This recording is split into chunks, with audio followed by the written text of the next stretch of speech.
Hey, everybody. Welcome back to another episode of Ask a Property Manager. This is episode number 59. And if you read the text already or you're looking at the screen, you can see that we actually got three people on the broadcast today. I am Eric Worral with RentPrep.com. I'm joined by my co-host on the other side of the screen, maybe this way, that way, I'm not sure. Andrew Schultz. How you doing, Andrew? Good. How are you this morning? Good. And our special guest is Nathan Gesner from American West Realty Sales and Management that is out in Cody, Wyoming, right, Nate? That's correct. And just east of Yellowstone National Park. Oh, how far are you? It's about an hour drive, 45 miles. Oh, wow. We're now, is it last town? We're like 20 minutes away from like Niagara Falls. So naturally I haven't seen the falls, in like years. Is it the same way for you? Well, yeah, just because I have young kids and they hate driving in the car, but yeah, it's been about 2 years since we were up in the park. Okay. Yeah. Very cool. So Nathan, how many units do you manage? And I know that you're also a broker, realtor. Is that correct? Yeah. So our company's managing about 300 doors. It's about 70% single family and the rest apartment complexes. Okay. And then like Andrew, you're a realtor as well. Is that correct? Yep. I'm an associate broker. Associate broker here with Realty Edge in Buffalo, New York. All right. Very cool. So what we're going to do is for anybody who's watched this before, and I see Jen. Hi, Jen. How are you? Morning, Jen. I don't have as much hand space anymore. I got to bring it kind of in close. But what we're going to do is we're going to run through 7 questions with Nathan real quick. And if you guys do have questions, feel free to comment. We will pull them up towards the end of the broadcast. And then we're also going to pull 3 questions from the Facebook group like we normally do. And I will, always give the disclaimer I usually do that the 7 questions I ripped from Tim Ferriss because he's a smart guy and I like his questions. So we're going to go through these and pull them up on screen now, Nathan. So Nathan, first question for you. So I like this one because I always like a good book. What is the book or books you've given most as a gift and why? Or what is the 1 to 3 books that, you've read and you've gotten the most out of as far as like real estate property management or just personal development? Sure. So I don't gift very many books. I loan books out, I guess, but books that have influenced me. And primarily, I'm also an investor, so I try to buy my own investment property. The books that really affected me with kind of a paradigm shift. Rich Dad, Poor Dad is kind of cliche, but that's the one that really impacted me first. The most recent one has been Hal Elrod's The Miracle Morning Method. Mm-hmm. Just really helped me get focused on creating a routine and being purposeful with how I'm spending my time. And then Tim Ferriss's 4-Hour Work Week, just helping me rethink how I do things and be more efficient with my time. Okay. I know Andrew and I have actually discussed the Miracle Morning before. How good are you at sticking to your routine? I'm pretty good at it, but it's a very small routine. So I do some reading in the morning, meditation, drinking my water, and really that's about it right now. So I'm trying to work exercise back into it. But again, It just helps me in splashing cold water, a couple other little things, but this kind of helps to get into that routine and get my day going. Yeah, I don't think you mentioned it in that book because Andrew and I both read that one, but I heard it. I think it's the guy who does the bulletproof coffee. He says the cold water or something, right? It like zaps your like mitochondria or like refreshes them or something and supposed to give energy. Tim Ferriss is big on that. I think I first heard about bulletproof coffee from either him or from Joe Rogan, one of the two. Mm. But Tim also highly recommends the cold shower thing, which I can't get behind that one, man. I tried it for a week and I felt no different except that I hated my showers. So, yeah, cold water on the face really works well though. Yeah, cool. Let's move on to question number 2. What is the one purchase of $100 or less that has greatly helped you as a property manager? There's a program. It's an app on my phone called Magic Plan that allows you to use your camera on your phone to create floor plans. Cool. And I've used that a ton. It's just an amazing technology. I've been using it, I think, for 2 years now, and it still amazes me how accurate it is. So are you using that more like in your selling of like homes, or like how are you using it typically? No, even on property, rental properties, being able to come up with a floor plan for a rental. People can see the size of rooms. It's pretty accurate measurements and just kind of a layout. Cool. So I'll build a floor plan and then can share that as a PDF file along with the pictures of the property. How long does it take you to put together a floor plan using that on, say, like a two bedroom apartment? Yeah, so a 2-bedroom apartment, I can probably do it in less than 15 minutes. That's not bad. And then you can do you can place furniture inside it, fixtures in the kitchens and the bathrooms and things. And so yeah, it's a pretty handy tool. Nice. Cool. I like that a lot. I haven't heard of that one. Have you, Andrew? Yeah, I used it like way back in the day, back when it was not nearly as robust as it is now. Like 2 years ago. Yeah, something like that. Yeah. Way Somebody back. had mentioned it. Somebody had mentioned it when we were at the Florida NARPM conference as well. They had mentioned Magic Plan, and it's one of those things. It's on my list of apps to put on the phone and play with. I just haven't gotten around to doing it yet. Nate, do you after you get that floor plan, I'm assuming that's part of like the images and your listing ads and everything? Right. So I'll use it for advertising. Okay. Yeah, and something like that, I'd imagine, like unless you're doing major work, it's good for the rest of the time you have that rental. Yeah. Right. And especially on apartment complexes, you've got 16 units, all the same floor plan. You do the floor plan once, and you don't have to repeat it again. So. Okay. And then for anybody that may have just jumped on, that was Magic Plan, the app, right? Mm-hmm. Right. I think Apple. I don't know if it's Apple compatible or if there's something similar out there for Apple products, but. Okay. Cool. Let's see. I may have just, unfortunately, I hit the wrong button for number 3, so I'm going to read it to you. So question number 3, how has a failure or apparent failure set you up for a later success? There it is. Probably one of my earliest failures was over-promising something. I had an owner we had a tenant we'd placed and they were behind on their rent. But everybody loved them. All their neighbors loved them and encouraged me to keep them on. And this was like my very first year in property management. So I held on to them and basically made the owner a promise that they would be good on make good on their rent. And if they didn't, I would take care of it. Stupidest thing I've ever said in my life. So long story short, 2 months later, I had to evict them out of there and ended up paying a couple $1,000s out of my pocket to make good on that promise. But I've since learned to under-promise, over-deliver. Less is more.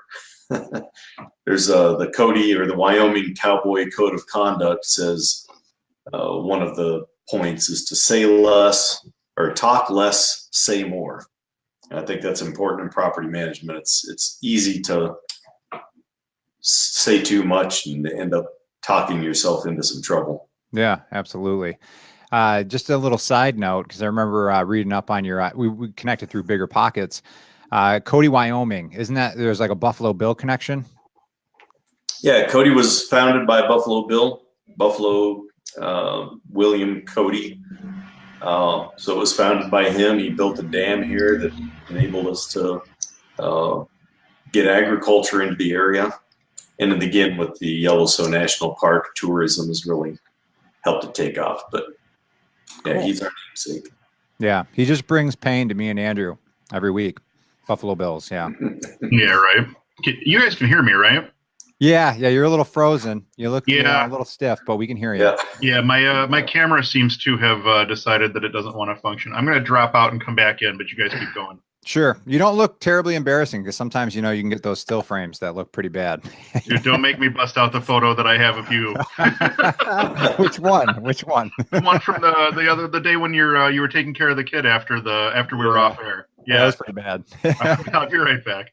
All right, we'll see you. All right, moving on to question number 4. What is the best or most worthwhile investment you've ever made? The thing that popped to my mind immediately was my NARPM membership. Being a member of NARPM has been a big help to me personally and to my business. So there's a ton of, Brad Larson's a great example. I met him at the first broker owner I attended 4 years ago, I think. but there's just a lot of great people on there that love to share their knowledge, and that's really helped me grow as a property manager and as a business owner. Absolutely. Yeah. We were discussing that before, that Andrew and I were just down at the Florida NARPM conference a couple weeks ago now.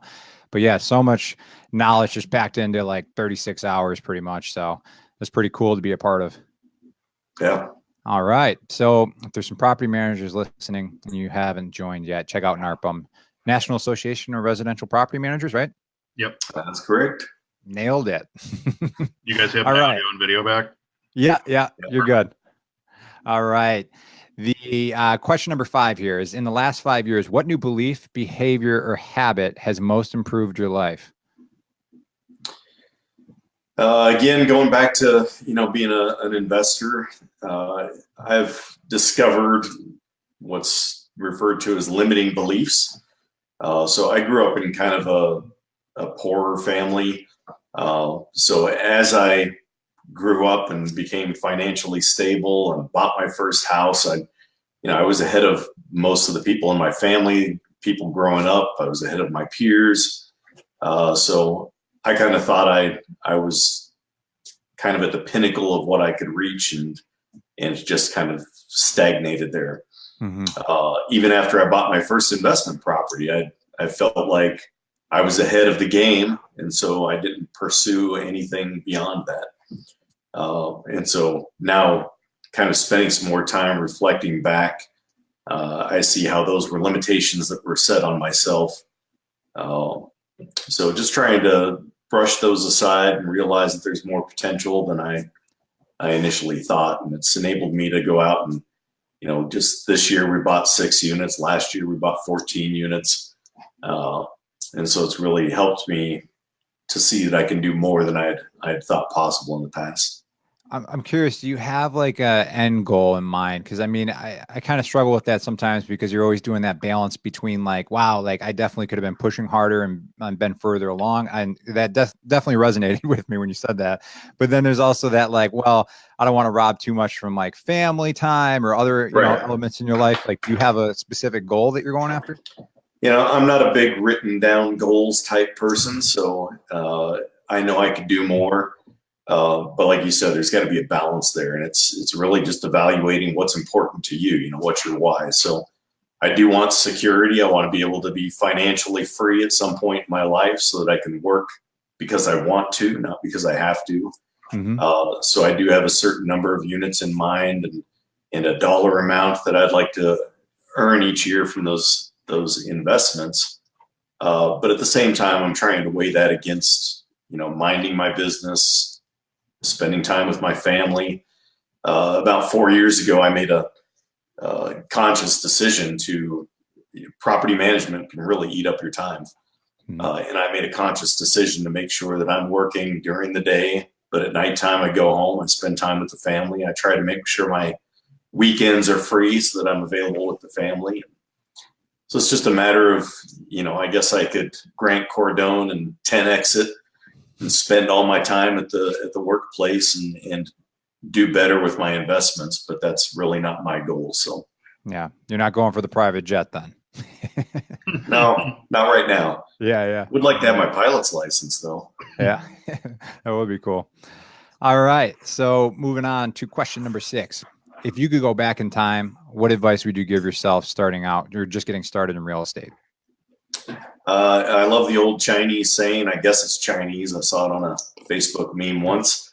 Therefore, it's a fact, right? Yeah. The best time to plant a tree was 20 years ago. The second best time is now. And that's kind of the philosophy I'm trying to use with everything, whether it's, maintaining physical fitness or the next investment. I don't want to keep looking back and regretting what I should have done 20 years ago or 10 years ago. Just focus on the now and try to do the best I can now. Okay, cool. I like that a lot. And then our last question here before we get to questions from the Facebook group. Question number 7 is, what is the strangest situation you've come across managing properties? Yeah, there's a lot of them, but the one I really like to talk about is the feces floating in the basement. An owner came to me asking for assistance with a property that the tenants were behind on rent, and there were a lot of things wrong with the situation. But the big thing was that I went and introduced myself to the tenants, asked to come through and do an inspection of the property. And so the following Monday, went in, and I could immediately smell this odor of sewage. And long story short, turns out their sewage had been backing up in the basement for about 2 years. And they had kids living in the basement. What? But they had put these 2x6 boards down on the floor so that they could walk across these planks without having to step in the feces water.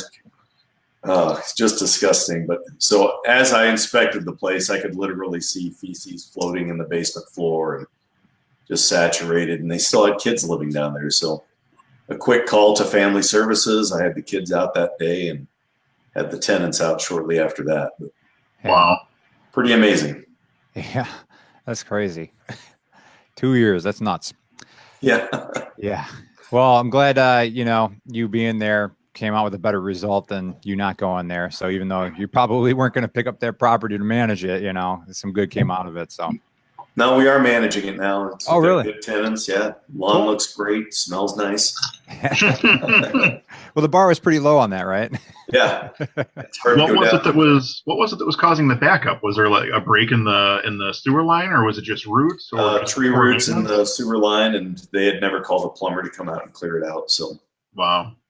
they weren't reporting anything to the owner because they wanted to keep quiet and not upset the apple cart. If the owner went in there and saw how they were living, it wasn't just the basement. They had a ton of other issues, but that happened to be the largest of the issues. yeah. Nice. Yeah. All right. Well, that concludes the interview section of today's live video. And what we're going to do now is go over 3 recent questions that have come up in the last week in the Facebook group. And we're going to get both Nate and Andrew's opinions and perspectives on this. So the first question that we're going to pull up here, this comes from Kyle. He says, how much do you charge per day for a late fee? I thought this would be an interesting one because, different rules, regulations from state to state and how different property managers handle it. We'll start with Andrew and then we'll go to Nate. So ours is $50 as of the 5th of the month, and then $2 a day thereafter until everything is paid in full. I don't think there's a restriction, and again, I'm not an attorney, so take anything I say with a big grain of salt. I don't think New York has restrictions on what you can charge for a late fee, but that's where we're at. We're at $50 as of the 5th, and then $2 a day thereafter. Okay. And then Nate, what do you guys do out in Wyoming? Yeah, so we have a mandatory grace period. So on the 5th, we charge a late fee of $50 or 5% of the rent, whichever is greater. And then I do not charge a daily. There's no limitation here in the state of Wyoming, but I don't charge a daily fee. My intent is not to make money or I don't know, if they can't pay the $50 or 5%, they probably can't pay anything else. So I don't see any point. I tried to hit them once with that late fee, and then a few days after that, we're filing for the 3-day pay or quit and headed towards eviction. So, okay. And I'm sorry, say that again. So after the 5-day, you get the $50 late fee. How long until you're going to the evict?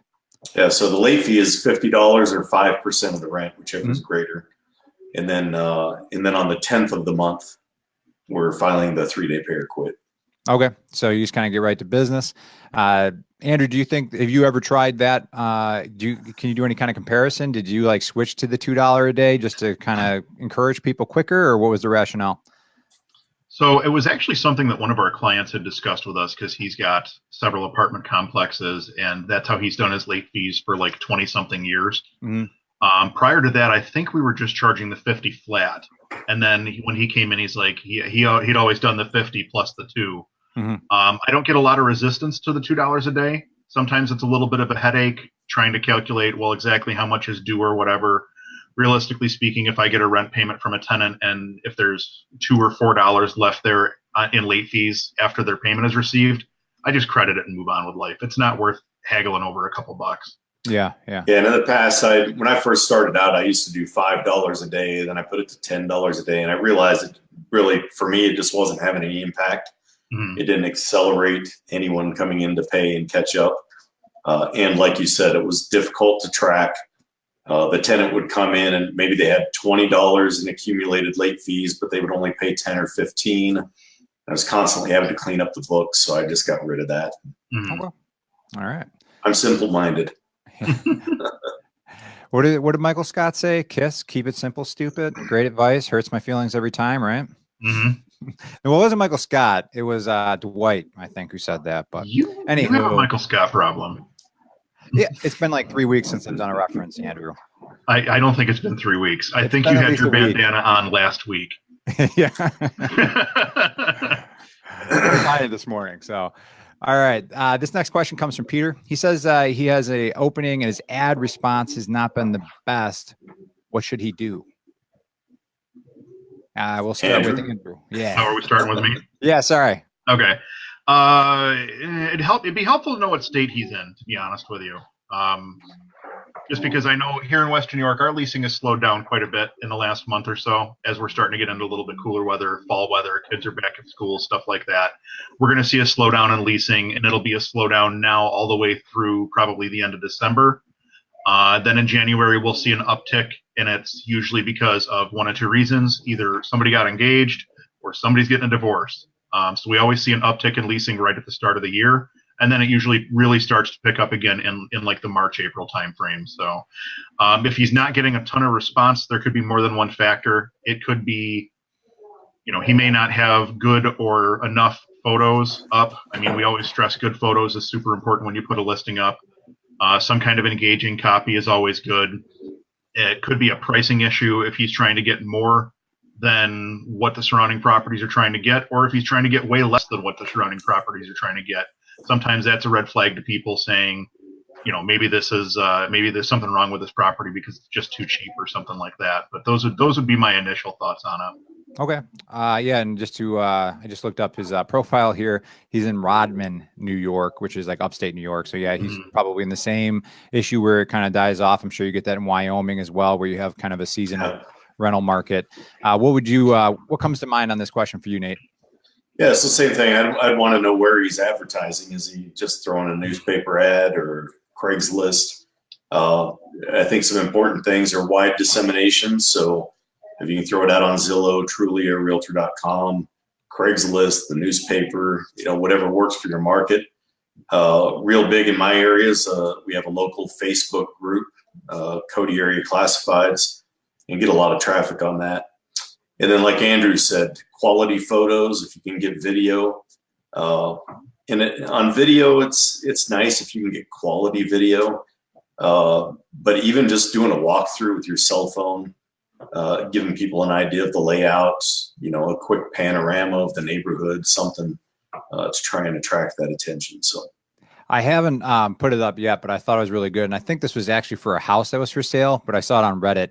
And they those like dinosaur suits that are like blow up dinosaur suits, T-Rexes. Yeah. They had one in every photo. So they had like a pool, and then you see like the T-Rex sitting at the pool.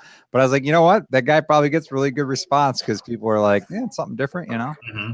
Yeah, I've seen a realtor recently that's I don't know if they nicknamed him the dancing realtor or something clever like that, but same thing. They'll do listing videos, and as they're panning through a room, he'll be standing behind the table doing a dance or something. Yeah, almost that guy. Almost as if you're not supposed to notice him, but yeah, all those marketing videos, which then increases the attention and the shares. Yeah, they call those Easter eggs when you just like kind of find something random. I like that, and that's a good idea. Yep. All right, this last question comes from Alberto, and he says, "How do you organize all of your keys?" So, Andrew, how do you do it? So we actually key box every one of our properties. So every one of our properties has a key box. They all have a different code. And then that way, if we need to send a maintenance person over to one of the properties, they don't have to run to the office first for a key or meet the tenant or whatever the case may be. We keep a key box right there at every property. The other thing that we do is we have those quick set locks that I love them. I think they're called the quick set. It's the 814 or the 816. It's got the two keyways, the landlord keyway and the tenant keyway. We use those. We're converting all of our buildings to those as the units turn over. that's been really good for us as well, because it gives us two options in case something happens and the tenant loses a key. We at least have another way into the property. So I would say key box followed by good records is basically how we handle it. Okay. Nate, how do you guys handle your key maintenance? We've actually got a file cabinet system. It's a series of hanging file folders. They're made out of metal with pegs sticking off. I haven't seen anybody else using them. So there's about 30 hooks per sheet. And so we keep the keys on those inside a file cabinet. And that works really well. Unfortunately, the company that manufactured them went out of business about 2 years ago. So I'm at my limit of how many I can have, and we're getting close to filling those up. So we're going to try and go to something else pretty soon. So one thing that, Wyoming does not require lock changes after every tenancy change. But that's something we'd like to get to. And so there's a system called landlord locks, probably similar to the quick set. It enables a landlord to change out the cylinder on your own. And so companies will have maybe 20 sets of keys for hundreds of units. Yeah. I know Andrew, he's having a landlord lock right now. Yeah. Yeah, there's the actually I have one because we were using landlord locks before. Cameras up here. So yeah, this is just the cylinder there. The cylinder there. But it's these are nice systems. We actually moved away from the landlord locks just so that we could do something that was a little bit easier without having to constantly order parts or whatever. But I mean, the system itself is about as simple as it goes. You drop your control key in, you'll twist, it'll give you a quarter turn. You'll drop it into the actual lock mechanism, the actual deadbolt, quarter turn, and pull your key out, and you're done. That's your entire lock change. It takes about 10 seconds. So do you just end up having a bunch of those spare cylinders sitting around? I have a ton of them. I have because we've been pulling that system out of our buildings and going to the quick sets. Yeah. I actually have a ton of that stuff. So hey, if you decide that you want to go to the landlord lock system, call me and I'll literally, if you pay for the shipping and a little bit for the product, I'll just ship the stuff to you.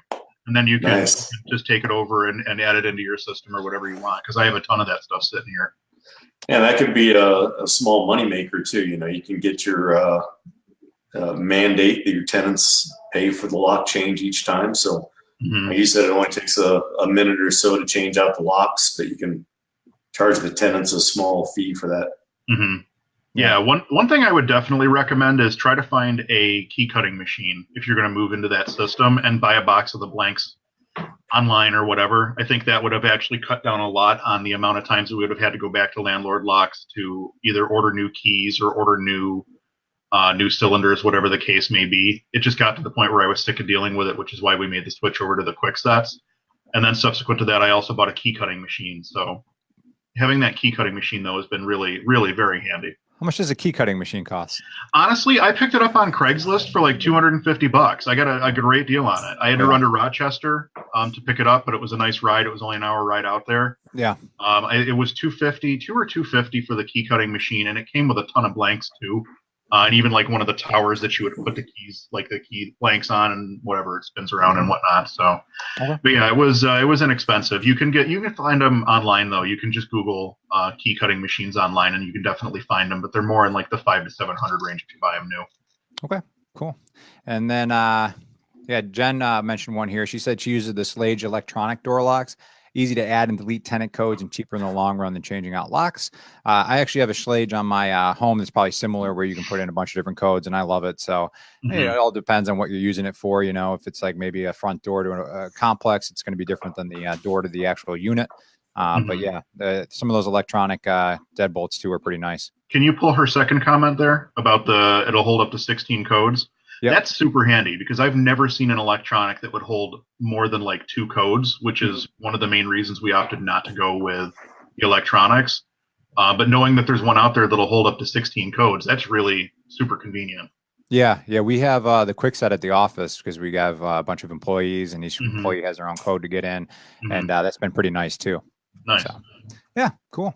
Hey, well, as always, Andrew, thank you for joining for another episode. And Nate, thank you for joining us this week and sharing some of your insights. And it's nice hearing what's going on out in the Wyoming market a little bit. And we appreciate everything. Yeah, thank you. Thank you. Well, until next week, everybody, if you do have any questions, feel free to tag us in the group, or you can just post them to the group and people will be really responsive there. And you can connect with all three of us in the Facebook group, RentPrep for Landlords, or on Bigger Pockets. We're all on there.